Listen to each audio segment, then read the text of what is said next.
week after the Eglinton LRT finally hit the tracks for service, 3 experts met up at a shiny new station. Amazing. To explore Toronto's newest transit line. I like that they're videos now.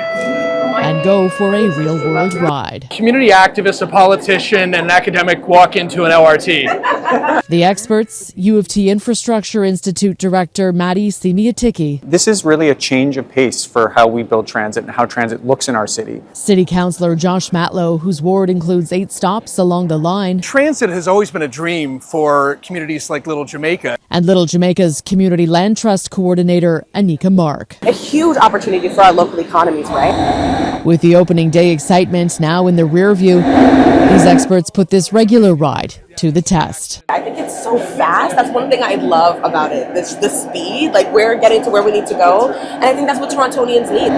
That speed is obvious in the underground portion of the line. For the underground part, I think people are really happy. But You'll see when we get to the above ground part, that's where there are still question marks, that the trains noticeably slow down. We were going really fast underground, and I could physically feel us slow down as we surfaced because Metrolinx did not ensure that there'd be transit signal priority, meaning that the train wouldn't have to slow down and stop at traffic signals. transit signal priority is now being implemented but won't be fully in place until May. The close distance between stations also means more stops. This is the missing middle that we often talk about in Toronto city planning debates. And what happens is the planners at the time wanted to make sure that there was transit that was close to all of where these folks live so that they don't have to have long walks to the stations.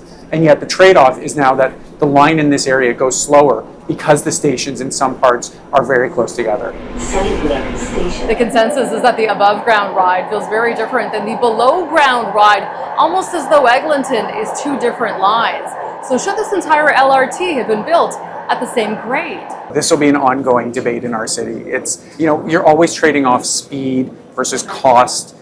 This line already was billions and billions of dollars. Going underground is even more expensive. So you're always doing trade-offs. There's going to be a lot of growth in Eglinton now that there's a rapid transit line. But this took so long that even the Sign Center station's name got changed to Don Valley. It took that long when the government shut down the Sign Center. Matlow calling for a public inquiry into why the project was 6 years late and more than $1 billion over budget.